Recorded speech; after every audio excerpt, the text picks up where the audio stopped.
Welcome to Home and Harmony with Ebele. And I'm here with Professor Zamani. You're welcome, sir. Thank you. So I am very happy to be with you today. I have been looking forward to, interviewing you. And you are a very busy man. So today I'm happy that I get a chance to talk to you. I want to ask you about house help. Sir, do you have house No, I don't. help? Why did you laugh? I don't have house help. But you have experience with it. Yes, I do. I So do. I have heard so many people talk about house helps, how terrible, some good, some terrible news. So I just want to know, get your own opinion about house help. What do you think about house help? Okay. Let me address this concern of yours from two perspectives. There is traditional house helping, and then now I think there is professional house helping. There are people who specialize in recruiting young people, organizing them, and training them uh, for caregiving. Yes, agent. Yes, these people have to be accredited by the social development department or ministry, and from time to time they are oversighted by these ministries or departments that give them license to operate. Now, we don't have much information that comes from them uh, because that's a different ball game. But traditional house helping um, exists in many forms. Sometimes you have um, a very busy elite, maybe in the urban area, who needs support from um, from a family member, in the village, and so he goes as far as to ask for the little child or the teenager in the family who is available, so that the person comes up to to support with household chores and you know benefited gets benefited by sponsored education. Another pattern is for uh, a concerned elite family to uh, scout around, you know, scout around. Like here in Abuja, you try to find um, some of your subordinates that live in satellite towns, to find a house help for you. Somebody also that comes to render services for which you can pay. Now, paying means you pay the parents on a monthly basis, on a quarterly basis, on a yearly basis. Sometimes it includes payment um, of salaries, including sponsoring education, and so on and so forth. Now, my experience with house helps is that much as these children uh, are useful, um, they don't serve the true purposes of the people who engage them. Um, Most of the time, you find out that the child's behavior is controlled and it's influenced by neighbors. By neighbors. Um, so you when you dish instructions, you find out sometimes that the child does not um, implement or execute or obey what you have asked the child to do. Yeah, when you try to check, it is very difficult to know. All right, because the child is under the control of a neighbor who is jealous of you. Who is envious, or who wants to be vengeful over maybe an issue that you people have had over a long period of time. So that is number one. Number two is that because of their tender age, they are impressionable. All right. So the discipline that you want them to go through in order to be independent later in life, for instance, regulating their appetite for food, regulating their appetite for many other things, material things, is diluted by neighbors who beckon on them to come when you are not around, to give them either extra food or to give them something that you have even forbidden them from taking from strangers. And so this affects their behaviors completely.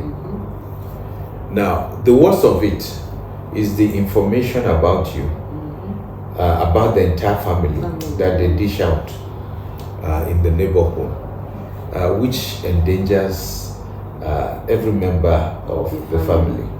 So sometimes when you hear about kidnapping, when you hear about robbery in homes and so on and so forth, and you wonder, why was this family a target? Because sometimes the leakages are from house helps. Yeah. And then you have a situation whereby house helps who are grown up become a moral risk to the family completely, not just the children. For instance, a grown-up male house help could predate the daughter of his master. Either lure her into unsuspecting sexual behavior, or outrightly abuse her sexually. All right. Yeah, that is common. Or you find that a female, a mistress of the home, whose husband is really very beauty, now predates the grown-up male house help and makes him her sexual partner. All right. Now, whichever way it goes, we have a very big challenge. That the moral fabric of the family is endangered by so doing. Or sometimes we've had some very funny stories where the master of the house, gives a grown-up, matured female house help confidence, by going after her. At night he sneaks out to meet her wherever she is, and the frequency with which she gets sexually involved with him now eventually makes her to begin to disobey her mistress. Yes, and eventually even pronounce that she's a rival. And is ready to fight it, to whatever length, to ensure that she wins over her mistress. So this is one perspective. The other perspective has to do with the spirituality of the family. We are beginning to find out initially through Nollywood films, but now it's really practical. So I believe that whatever drama that has been acted in Nollywood must have been informed by some of these pockets of stories, you know, from families that have hired house help and have had some experience with these people. The issue is that you find that sometimes in village settings, and sometimes even in urban settings, you know, there is an organized spiritual cult that targets children who are comfortable in the spiritual realm, but who may apparently look wretched, you know, and innocent in the physical realm. So, and their targets are people who have prospects, people who are doing well, people who appear to be their rivals in certain respects. So these children are used as agents, spiritual agents, to limit the progress of, you know, either family members as a whole or designated family members.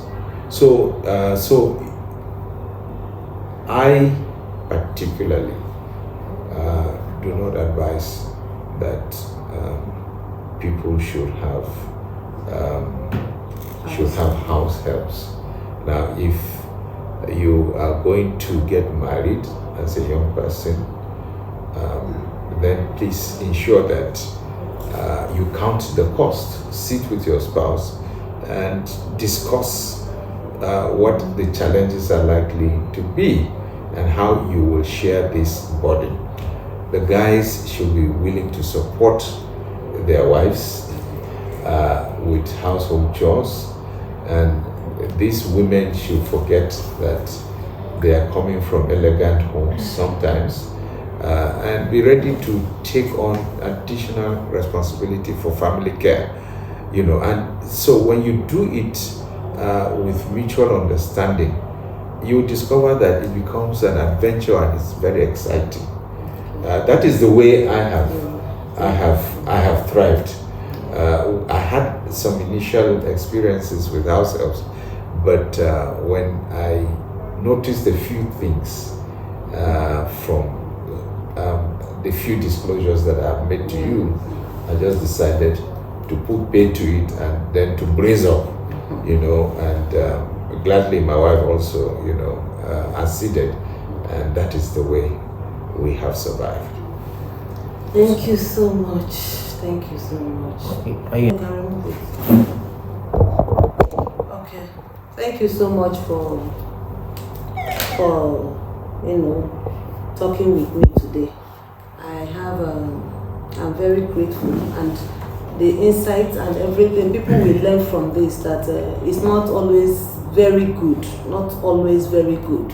to, you know, involve yourself or get a house help. You can drive and, you know, talk with your husband or wife, whichever way, to know how to manage your home, because it's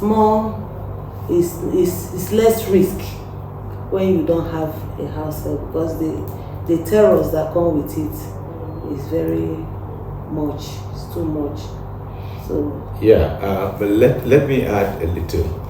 I don't want your content to appear as, you know, one that aims at demonizing house helps, okay. because we also have experiences of people, adults, who have had very good house helps, godly house helps, very well-mannered house helps that have been abused, you know, abused physically, abused emotionally, and even assaulted sexually.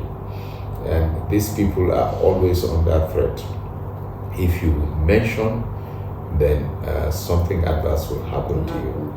And so these children are traumatized, and they live in perpetual fear, and that affects their physical and emotional development.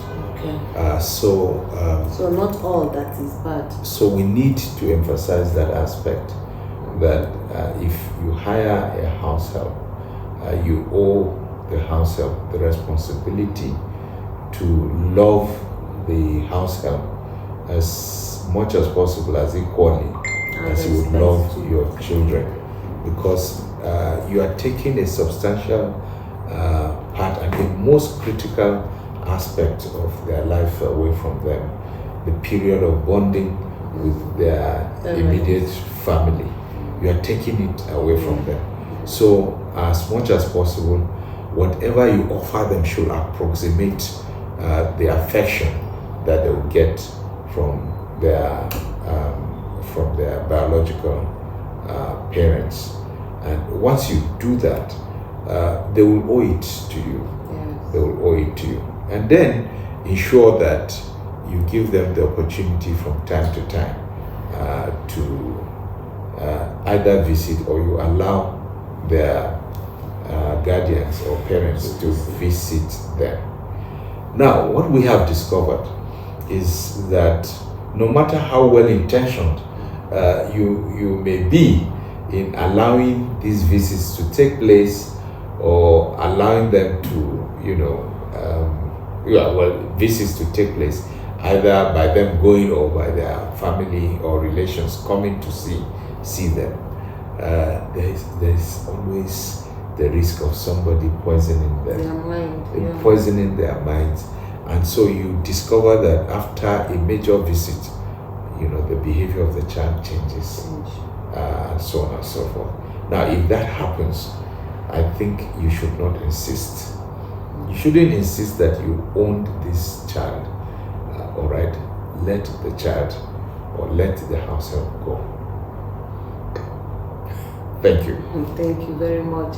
And some of my guests always emphasize on making the house help busy, because if you bring a house help, sometimes you put them in school and then they will be more, it's not going to be too choked with house chores. You give them the opportunity to go to school. You give them the opportunity to have some day off for themselves, especially the matured ones, so that they will not be all choked with house chores. Respect them. Give them the respect they deserve so that they can respect you back, and so forth and so on. I think that one is a given too. Right? Yeah, I agree. So long as this arrangement is contractual, because if you have matured people like that that you hire, then there must be terms of engagement. You are coming to do X, Y, Z. All right? You're entitled to this number of days as off days. And then whatever it is that they are expecting from you, they state it. If you can meet up, then you meet up. If you can't, then you indicate and allow them to take a decision.